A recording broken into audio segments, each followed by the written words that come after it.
Good morning student हम lesson number 6 citizenship नागरिकता पढ़ रहे थे।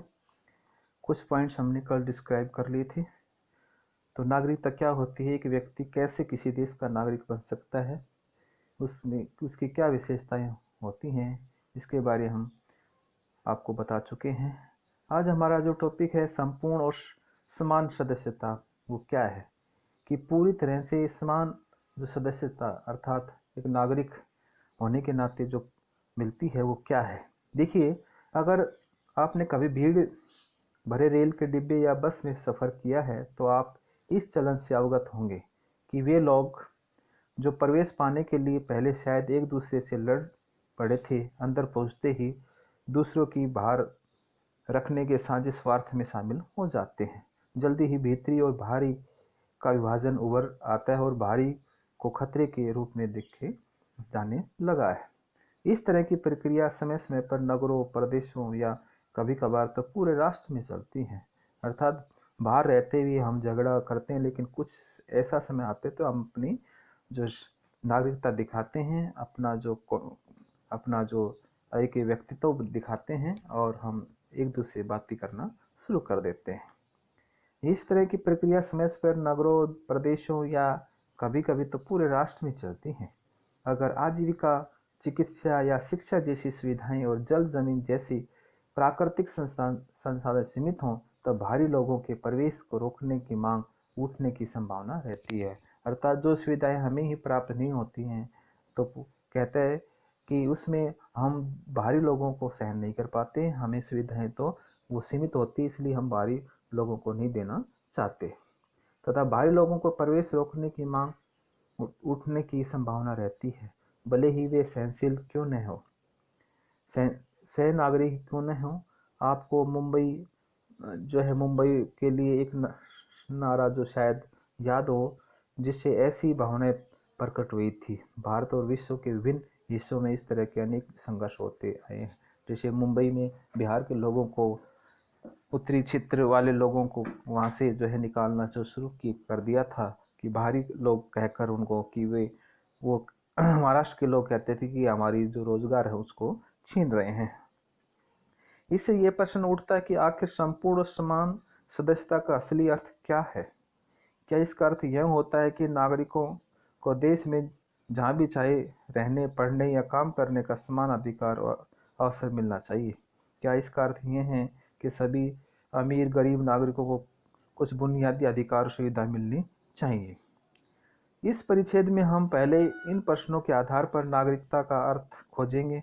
अपने देश और अन्य देशों में नागरिकों को प्रदत्त अधिकारों में एक उसके स्वतंत्रता के बारे में हम जानेंगे। यह अधिकार कामगारों के लिए विशेष महत्व का है। गृह क्षेत्र में अवसर उपलब्ध नहीं होने पर जो कामगार रोजगार की तलाश में प्रवास करते हैं, एक जगह से दूसरी जगह जाते हैं। रोजगार की तलाश में कुछ लोग देश के बाहर भी जाते हैं। हमारे बेटा, आपको पता हो कि भारत के बहुत सारे जो लोग हैं, जो कामगार व्यक्ति हैं, वो विदेश में अपना आजीविका कमाने के लिए हर साल लाखों की संख्या में जाते हैं।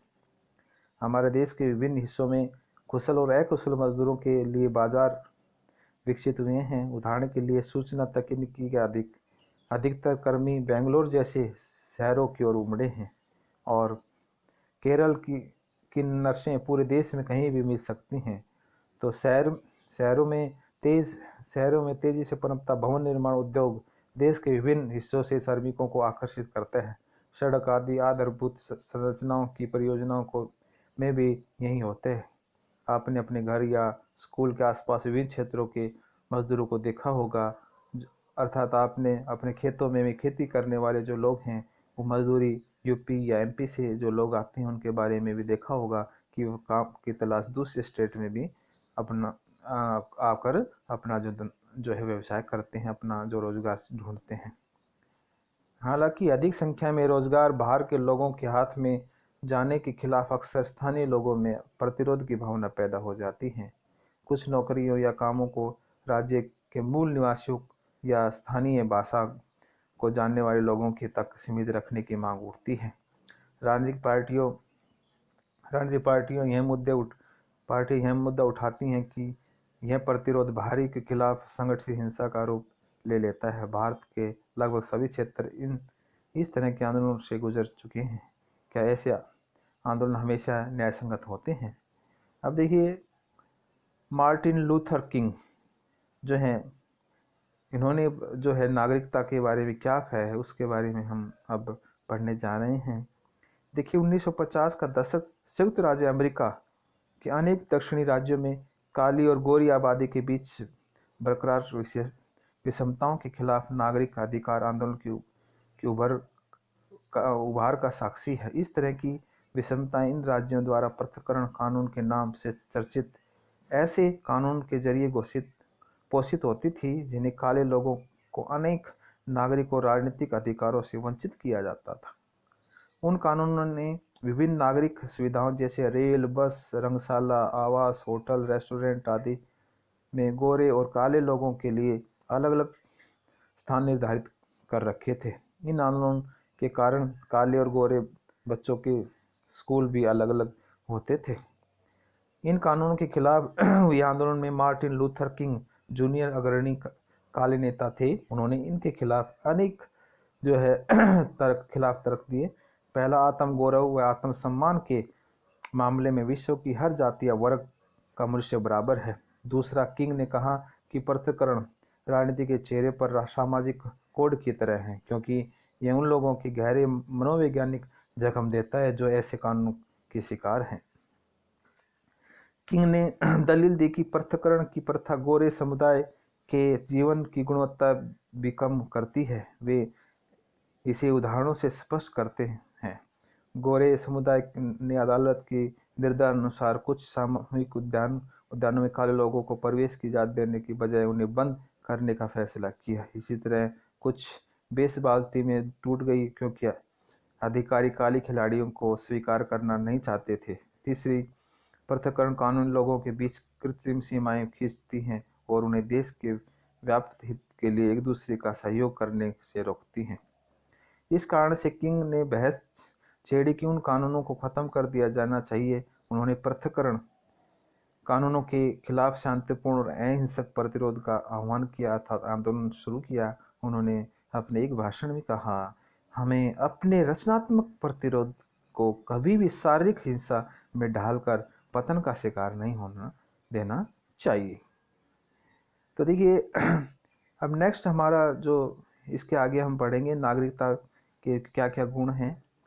उससे पहले हम देखते हैं कि किसी नागरिक अन्य देश में स्थानीय लोगों द्वारा भारतीय कामगारों के साथ दुर्व्यवहार किए जाने पर हम सब गुस्से से भर उठते हैं।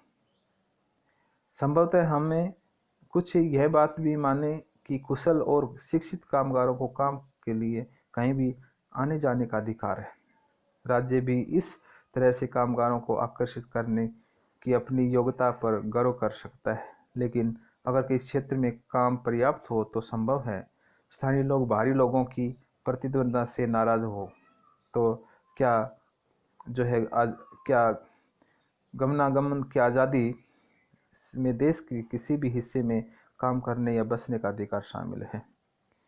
एक अन्य बात पर हम विचार करने की जरूरत है और वह है कि गरीब प्रवासी और कुशल प्रवासी को लेकर कभी कभी हमारी प्रतिक्रिया में अंतर होता है। हम अपने इलाके में आने जाने वाले गरीब प्रवासियों को हमेशा उस तरह का स्वागत योग्य नहीं मानते जिस तरह कुशल और दौलतमंद कामगारों को मानते हैं। अर्थात मजदूर लोग जो हैं आते हैं उनको हम हीन भावना की दृष्टि से देखते हैं।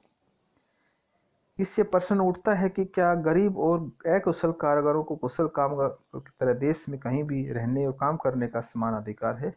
देश के सभी नागरिकों को पूर्ण और समान सदस्यता से संबंधित ये कुछ ऐसे मुद्दे हैं जिन पर आज हमारे देश में बहस चल रही है।